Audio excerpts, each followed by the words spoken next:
Bonjour Maud. Bonjour Julien. Merci de m'accueillir. Alors aujourd'hui, on est en train d'échanger entre les États-Unis et la France autour de cette question qui pour nous est fondamentale. Qu'est-ce que le bonheur pour nous? Alors Maud, qu'est-ce que le bonheur pour vous?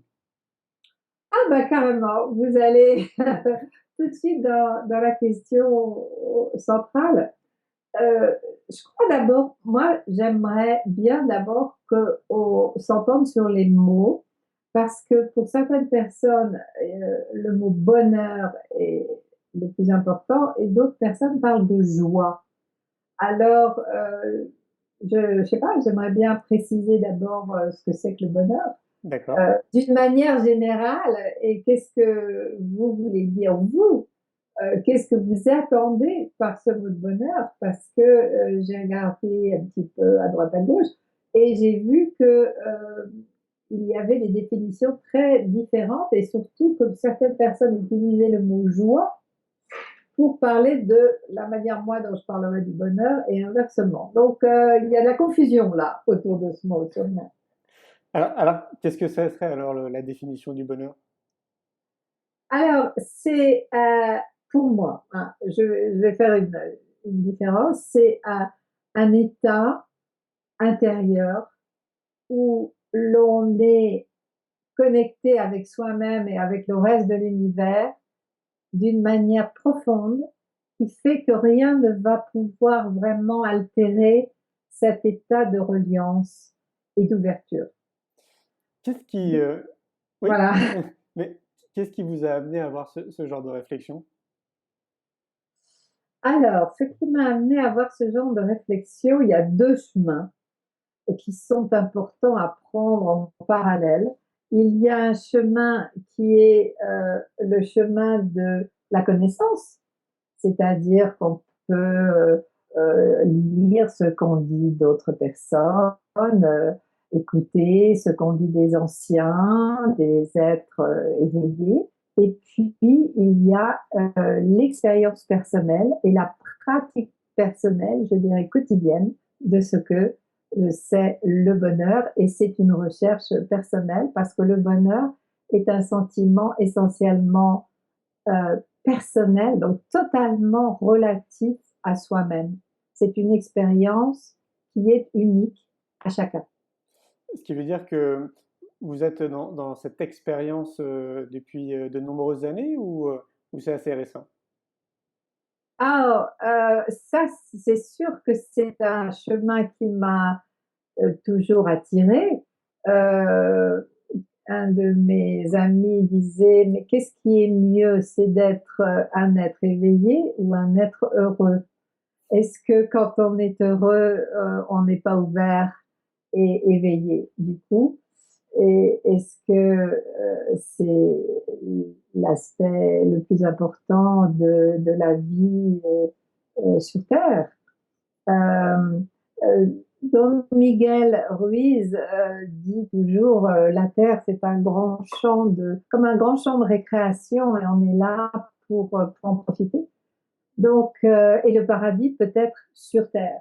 Donc, quand on commence à comprendre et à intégrer cette notion que le paradis peut être sur Terre, à ce moment-là, on peut être ouvert au vrai bonheur, c'est-à-dire, encore une fois, un état qui fondamentalement est inchangeable. Hmm. Alors, je vais vous faire une métaphore, donner une métaphore. euh, qui serait le ciel bleu, qui est, disons, la nature du ciel quand on le regarde et qu'il n'y a pas de mauvais temps, on voit un ciel bleu. Et dans ce ciel bleu, eh bien, devant arrivent quelquefois des petits nuages blancs, et puis des nuages plus gris, plus noirs, avec même de la tempête. Et quelquefois, on pourrait croire que cela masque le ciel bleu qui est derrière. Mais si l'on sait que le ciel bleu existe toujours, est toujours là pour nous, quoi qu'il arrive, on peut à ce moment-là laisser passer les nuages en sachant que c'est quelque chose de passager, euh, auquel on va savoir régler et ensuite on sait qu'on va retrouver le ciel bleu. Donc pour moi, le bonheur, c'est ce ciel bleu. Et il est vrai que pour certaines personnes, je me suis rendu compte de cela en faisant du coaching, puisque c'est mon activité essentielle, en accompagnant des personnes sur leur chemin de bonheur, justement. Eh bien, on s'aperçoit que certaines personnes ont des cieux couverts, très gris, avec des plafonds bas, et on a presque l'impression qu'ils ne voient pas ou ne savent pas que derrière il y a un ciel bleu. Donc, quelquefois, il peut y avoir des états latents qui restent pour une personne longtemps parce qu'ils doutent de la possibilité qu'il y ait le ciel derrière, ou peut-être ils ne l'ont jamais vu. Ah, justement, vous qui êtes en connexion avec une partie de la population qui a envie de changer, est-ce que vous avez aussi ce sentiment, tout comme moi, euh, que de plus en plus la population est en quête de sens? Oui, sans doute. Et, et là, je vais vous dire quelque chose qui va peut-être vous frapper. Ça n'est pas suffisant d'avoir du sens. Parce que quelquefois, dans la vie, il y a des événements qui se passent où on a beaucoup de mal à mettre du sens. Quand on voit la perte d'un être aimé euh, qui se passe à un moment non prévu, ou l'état de certaines choses qui se passent dans le monde actuel, c'est parfois difficile d'y trouver du sens. Et pour moi, pour aller vers le bonheur, c'est aller au-delà du sens. C'est de, c'est de sauter une petite barrière qui, qui nous emmène dans un champ qui va encore au-delà du sens. Parce que le bonheur n'est pas de l'ordre de la rationalité ou de l'explication. Ça va bien au-delà. C'est plus du domaine de la foi dans la vie, de l'acceptation totale de la vie. Et quelquefois, on est obligé d'accepter des choses auxquelles on ne trouve pas de sens. Ah, Donc, vous voyez, je veux alors, justement, quel est votre regard sur la société d'aujourd'hui? mon regard sur la société d'aujourd'hui. Eh bien, justement, ce serait que on est très occupé à des tas d'autres choses. On est très occupé à la survie déjà. Il y a une grande partie du monde qui est encore à un niveau de survie profonde, survie par rapport à la guerre, survie par rapport à la faim, survie par rapport à la souffrance diverse, et on se fixe là-dessus, et si l'on cherchait effectivement le bonheur en se disant, alors on va venir tout à l'heure peut-être à la définition du bonheur, mais si on se fixait plus sur l'idée d'être heureux ensemble, à ce moment-là, notre attention serait peut-être moins prise aussi par des objets ou par la consommation dans notre monde occidental, qui a pris énormément de place par rapport à la vraie idée du bonheur. On nous fait croire que c'est en possédant des choses, des objets, que l'on sera heureux. Or, on sait bien que les objets, les états transitoires passent, mais ce n'est pas ça qui nous amène vraiment le bonheur.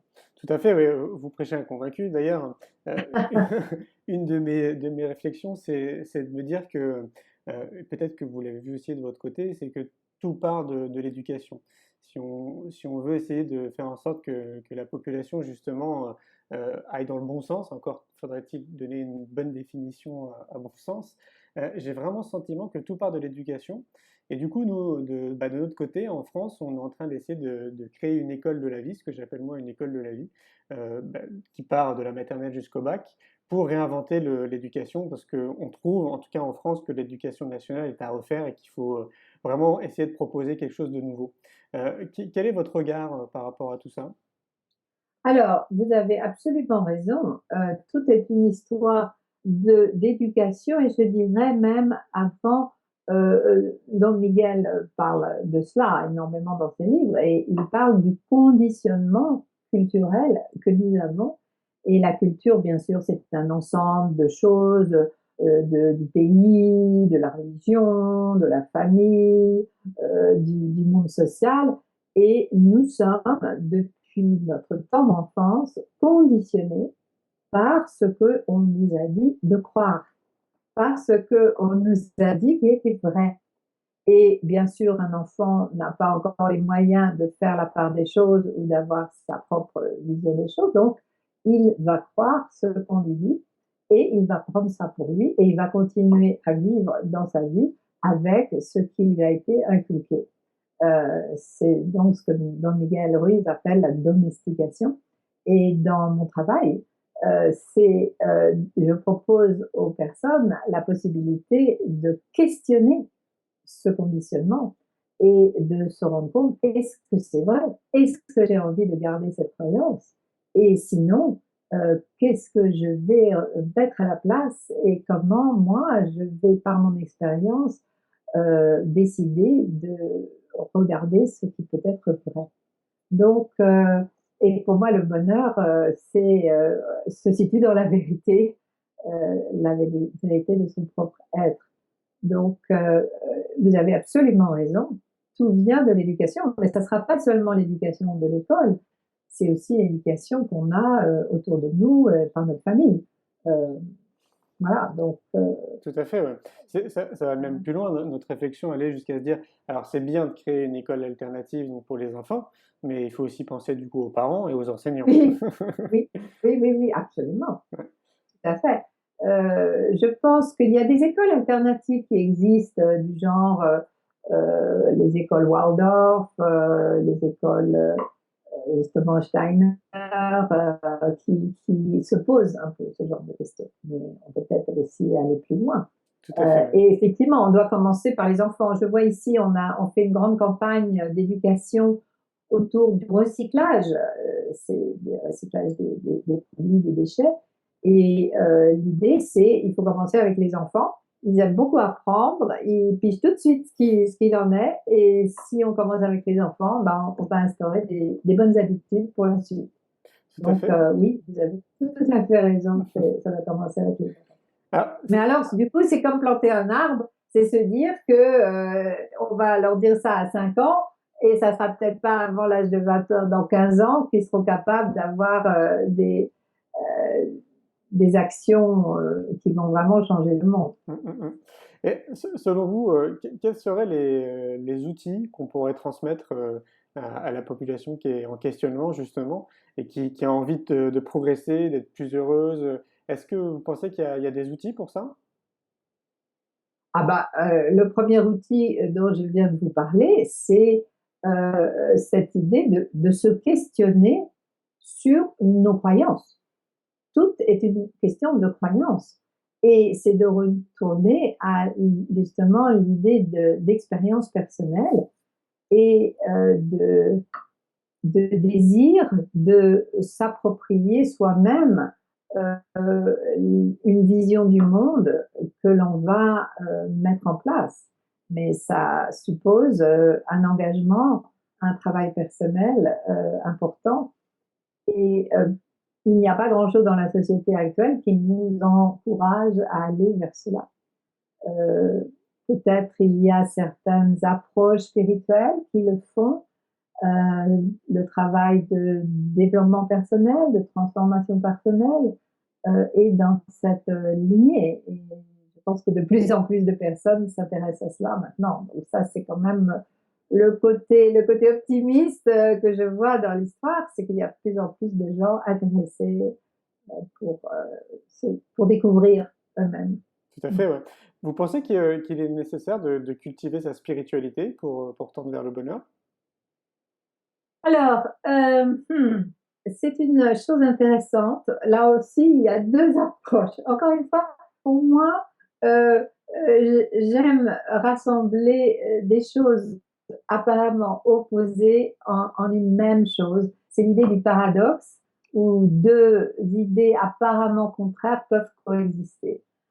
Alors, le côté de cultiver une spiritualité me paraît très important parce que cela entraîne, nous amène à regarder l'essentiel. Et l'essentiel, comme a dit Saint-Exupéry, est invisible aux yeux. Il ne se voit pas. Il existe, il est derrière toute chose. Alors certains l'appellent Dieu, Allah, la vie, le monde,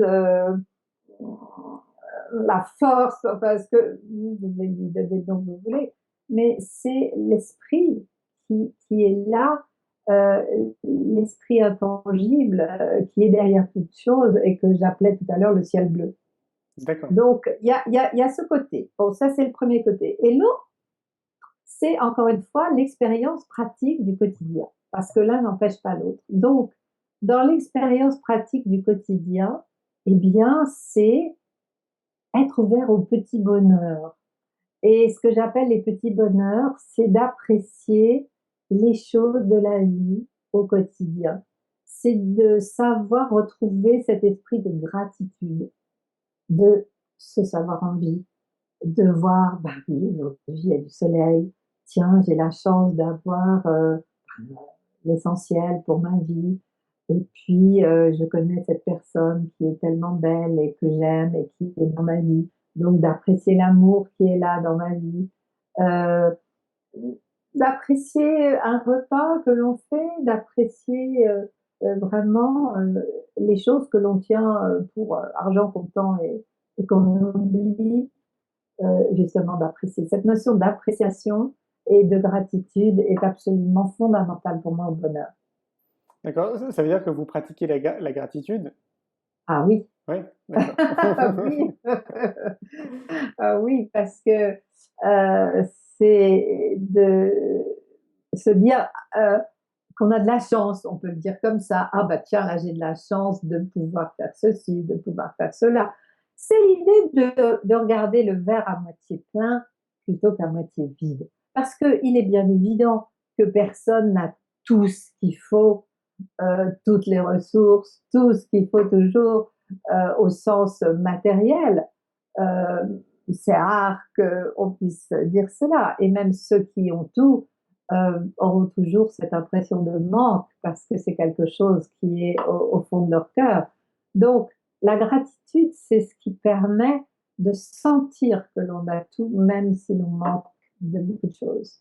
Hmm. Et ça, c'est une pratique au quotidien. Il y a quelqu'un qui a dit, si vous voulez être heureux, soyez-le.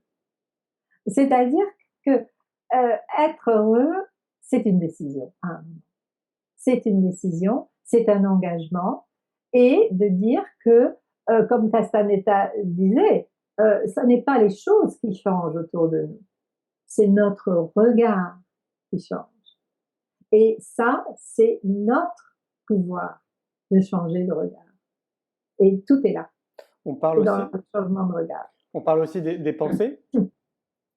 Oui, ah ben ça c'est dans le même esprit.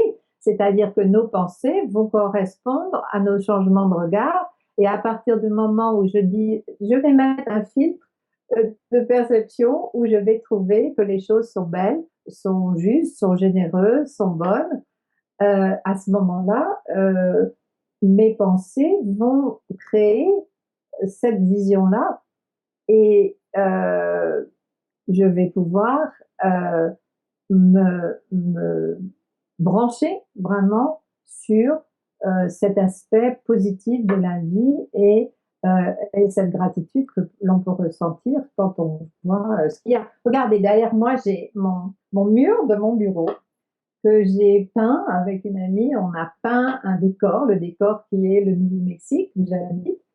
Et c'est un endroit que j'aime énormément. Et voilà, j'ai décidé d'introduire le paysage dans mon bureau. Donc, c'est un engagement que j'ai fait. J'ai pris un pinceau, j'ai fait de la couleur. Et tous les jours, comme ça, je me rappelle que je suis dans un magnifique environnement et j'en profite et ça fait partie partie de ma gratitude. Donc, vous voyez, on peut avoir des actions, on peut aussi faire des petits actes dans la vie pour continuer à se rappeler qu'il y a des belles choses comme ça. Ouais, certains disent même que les pensées auraient la force de créer notre propre monde. Nos pensées créent le monde, ça, absolument. Nos pensées créent le monde parce que c'est à partir de nos pensées que les actions vont se déterminer. Donc, on peut, ça c'est une maîtrise, hein, c'est un travail et une pratique, absolument. Donc, si l'on voit que, alors, comment faire pour changer, vous allez peut-être me demander comment faire pour changer nos pensées en pensées positives et créatrices, eh bien, je dirais que s'il y a des pensées négatives que l'on a, c'est d'aller regarder les émotions qui sont là derrière. Quelle est l'émotion, ce manque ou cette résignation, ce sentiment d'impuissance, de culpabilité, quoi que ce soit. Donc, on va aller regarder ces émotions. Et puis de ça, on va aller regarder qu'est-ce qui m'a fait croire ça. Qu'est-ce que j'ai créé dans mon mental qui crée en fait ces émotions. Et on va aller donc à la source de cela, qui est la croyance qui est là et qui est une sorte de filtre de perception de l'extérieur. Et à ce moment-là, on va aller regarder cette croyance et il y a tout un processus que l'on peut faire, c'est ce que je propose dans mes accompagnements, tout un processus pour transformer justement cette croyance et de décider d'aller prendre une autre croyance parce que de toute façon, une croyance n'est pas la vérité. On peut s'en rapprocher, mais on peut décider en tout cas de garder des croyances qui nous font du bien, qui vont nous aider plutôt que de se laisser perturber et parasiter littéralement par des croyances négatives qui provoquent des émotions négatives. Pour se regarder comme ça, oui, pour revenir vers soi, moi je pratique par exemple la méditation. Est-ce que c'est quelque chose que tu recommandes aussi? Alors, la méditation, c'est un mot, là aussi, c'est une grande soupière où il y a beaucoup de choses qui vont dedans. Euh, pour moi, la méditation, c'est la pratique de l'attention et je le fais au quotidien. C'est-à-dire que au quotidien, dans ma vie de tous les jours, je suis en contact avec moi-même et quand il commence à y avoir une petite tension ou quelque chose de un peu négatif ou perturbant, j'écoute, je m'arrête, j'écoute et je regarde ce qui se passe pour me demander est-ce que je veux continuer à garder ça, est-ce que je veux être perturbée par cela et de faire immédiatement un travail pour transformer les choses. Donc pour moi, c'est une pratique très essentielle que j'appelle une sorte de méditation, ce qui ne m'empêche pas aussi de faire une méditation plus classique, assise et en écoute, pour moi, c'est être avec un arbre dans la nature, les balades dans la nature. Et Dieu sait qu'autour de Santa Fe et du Nouveau-Mexique, il y a une magnifique nature. Eh bien, dès que je suis dans la nature, je suis ouverte à la beauté du monde. Hmm. Voilà. Et pour moi, c'est ça, la méditation. Ah oui, moi aussi c'est pareil, ouais. Pour ceux qui te connaissent pas, est-ce que tu pourrais bah, te présenter et présenter ce que tu proposes comme travail? Voilà, oui. Alors, je suis arrivée à Santa Fe en 85, c'est-à-dire maintenant il y a 30 ans. Et là, j'ai découvert à travers des rencontres avec des Amérindiens, avec des personnes qui vivent ici, toute une cosmologie autour de ce qu'on appelle la roue de médecine ou le cercle de vie, qui est une cosmologie qui nous donne une vision globale du monde à travers les directions, alors les 4 directions cardinales, nord, sud, est, ouest, la terre-mère sous nos pieds, le Père-Ciel au-dessus de nous et la 7e direction qui est partout et nulle part, qui est ce dont on ne peut parler, qui est au-delà du mental. Donc, cette cosmologie a été pour moi une révélation et je m'en suis servi beaucoup pour non seulement apprendre pour moi, mais ensuite enseigner. Et ce que je fais en France depuis plus de 20 ans. Et puis, j'ai aussi découvert Don Miguel, qui habitait à Santa Fe avant la sortie de ses livres. Et là, l'esprit Toltec m'a apporté aussi énormément parce qu'il offre, c'est une manière très simple de voir le monde, justement, et surtout avec des pratiques très simples pour se transformer et revivre dans le paradis sur Terre. Donc, j'offre des cours à distance, c'est-à-dire par téléphone, Internet, etc., qu'on peut suivre de partout dans le monde. J'ai des personnes qui sont en Inde, en Nouvelle-Calédonie, à Tahiti, en France, en Belgique, partout, en français, pour justement, et ces personnes sont accompagnées soit par moi, soit par des coachs que j'ai formés pour eh bien, transformer son regard, justement. D'accord. Donc, il y a plusieurs cours. On peut regarder sur mon site qui s'appelle cercle de vie en un seul mot.com. Il y a toutes les instructions et les informations dessus. Donc on aura accès à toutes tes conférences quand tu viens en France? Alors, de temps en temps, je viens en France, effectivement. Je fais aussi des stages pour les femmes. J'étais une des premières à apporter cette idée de faire des passages initiatiques pour les femmes dès 97. Et à l'époque, personne ne faisait cela, mais aux États-Unis, j'avais l'habitude de faire partie de loges de femmes et j'avais trouvé que c'était tout à fait merveilleux et très nécessaire. Donc, j'ai apporté ça il y a pas mal d'années en France et maintenant d'autres personnes que j'ai formées vont continuer cette transmission. Justement, tu le dis justement, tu fais partie des pionnières dans le monde du développement personnel. Mm-hmm. J'imagine donc du coup que tu as du recul et que tu vois l'évolution aussi. Euh, Globalement, tu vois ça comment? Plutôt d'un œil positif? Moi, j'ai vraiment l'impression qu'il y a de plus en plus de personnes qui s'intéressent justement au développement personnel et c'est extrêmement encourageant. Absolument, absolument. Beaucoup de personnes. Alors, je connais pas bien hein, ce qui se passe en France parce que je n'y vis pas. Je viens une ou deux fois par an et quand je viens, c'est pour donner mes propres stages et être très occupée avec ma famille et mes activités. Mais je vois qu'il existe de plus en plus de festivals, de symposiums, de colloques sur tous ces sujets et je ne peux que m'en réjouir parce que le monde, pour moi, le monde va changer à la mesure du changement personnel de chacun. Tout à Ah, fait. Gandhi le disait très bien en disant soyons le changement qu'on veut voir dans le monde. absolument, Ouais. absolument. Donc ça, c'est,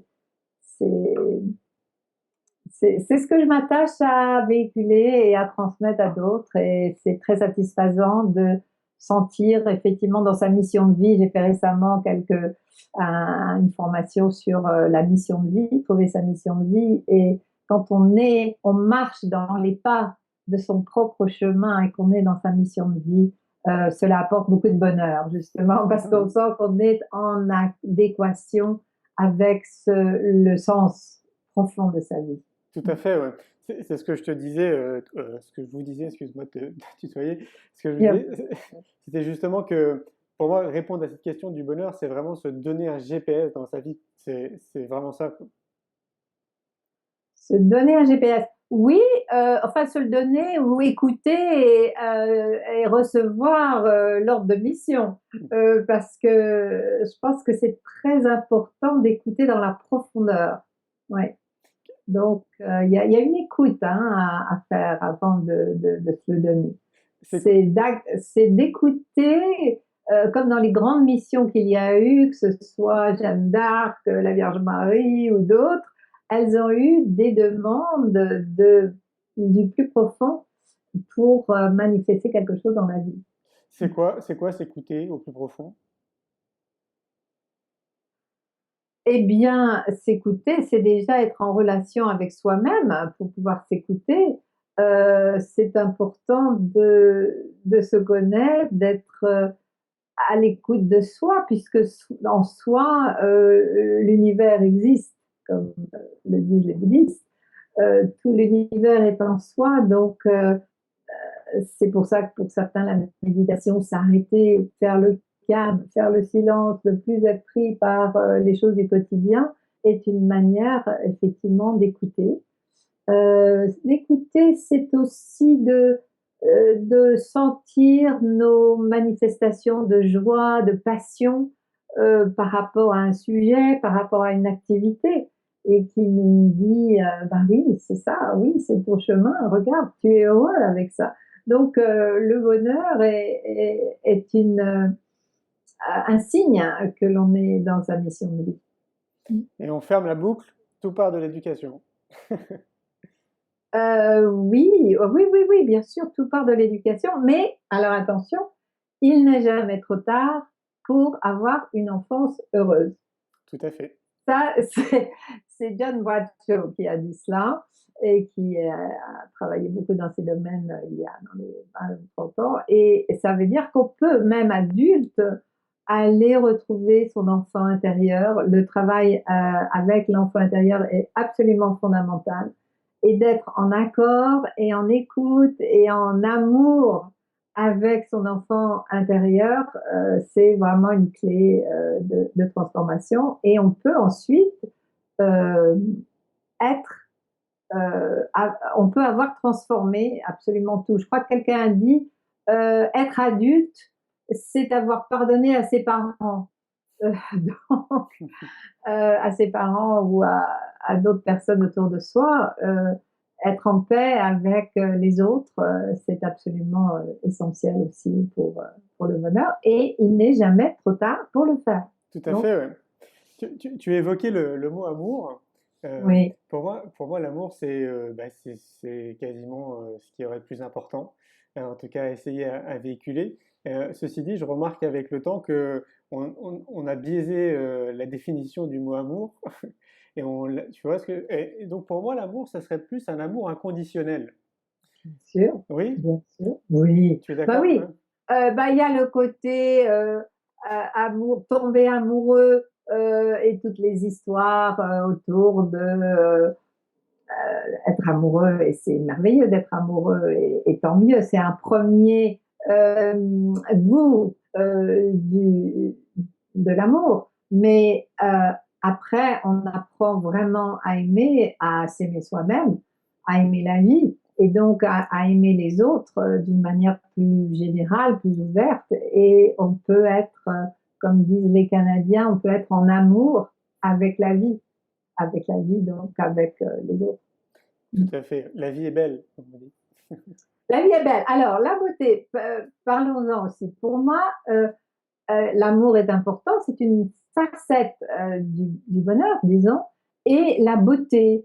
euh, L'esprit des artistes, c'est justement de savoir voir la beauté dans les choses, et c'est de se mettre en relation avec une vibration de bonheur qui prend cette forme.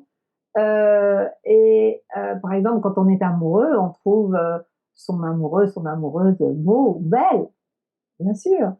Donc, quand on est en contact avec la beauté, on est heureux. Donc, personnellement, je prends beaucoup de photos. J'adore les photos, prendre des photos, parce que pour moi, les photos, c'est une manière de euh, me connecter encore plus avec la beauté que je vois et de l'envie que j'ai de la partager. Donc, pour moi, je fais des photos.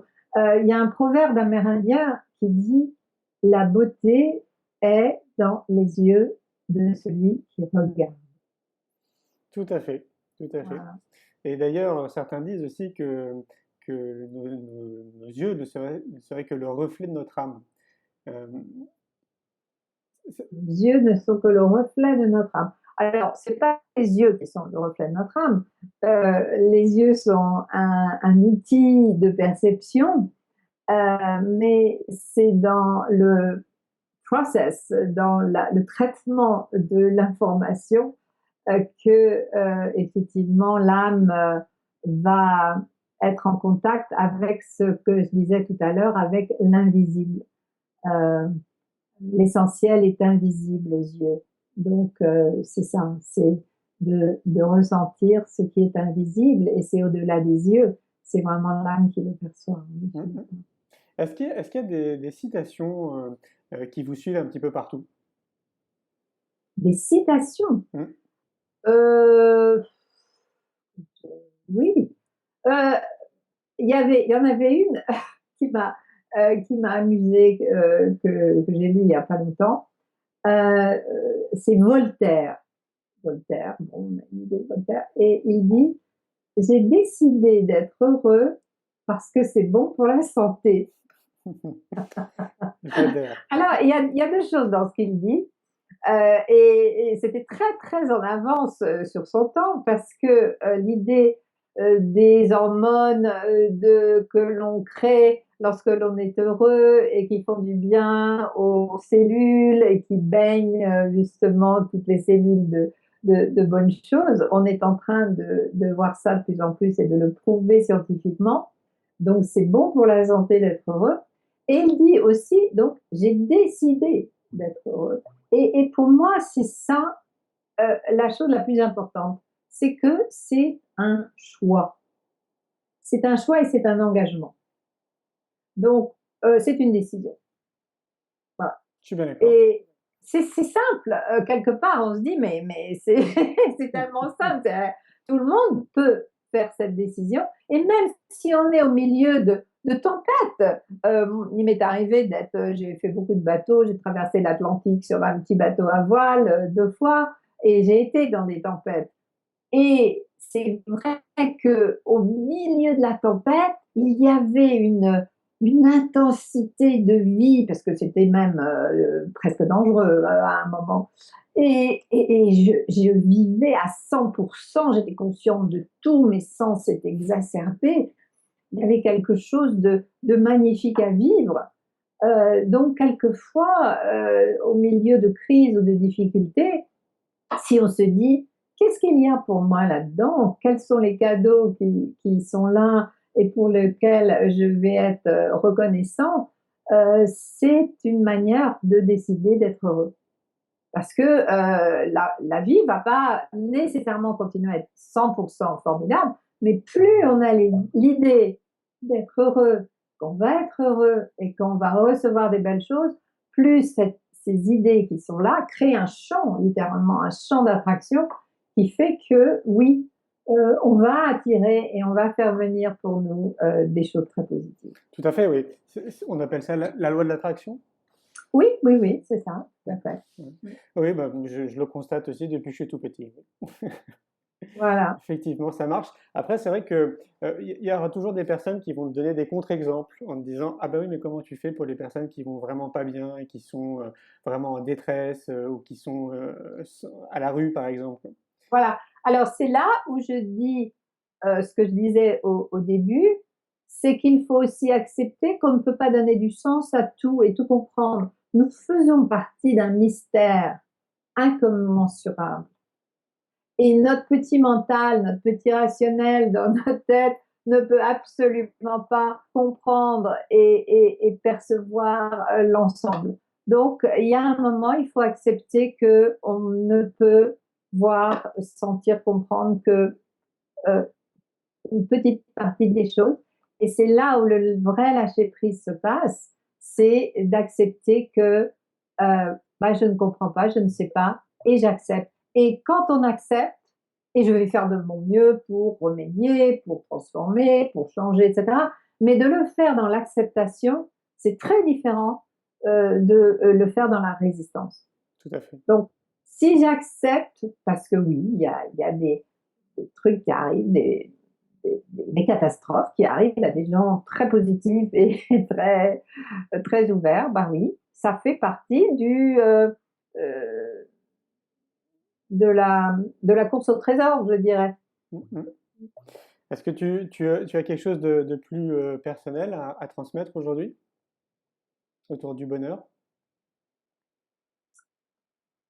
Le plus personnel. Euh, il y a une phrase de Marguerite Yourcenar que j'avais lue qui m'avait beaucoup touchée. Et je ne sais pas très bien encore quoi en faire, mais justement, ça fait partie de mon processus en ce moment. Et elle disait, tout bonheur est une innocence. Ah, Et je suis avec ça. Je suis en train de méditer, de marcher, euh, parce que ça touche quelque chose en moi, cette idée d'innocence. Dans la haute médecine, quand on est au sud, on transforme la peur en innocence et en confiance. Et l'idée d'innocence qui remplace la peur, c'est cet état de, je dirais, de virginité intérieure, spirituelle, mentale, qui fait qu'on va être prêt comme un enfant à découvrir les choses. Et quand on est prêt à découvrir, quand on fait comme si on ne connaissait pas, comme si on ne savait pas, à ce moment-là, on découvre énormément de petits bonheurs, de grands bonheurs, de mystères, de trésors cachés, parce qu'on est dans cette innocence comme un enfant.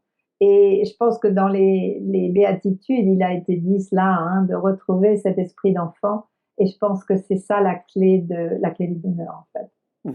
Merci beaucoup, Maud. À bientôt. Merci. Au revoir, Au Julia. revoir.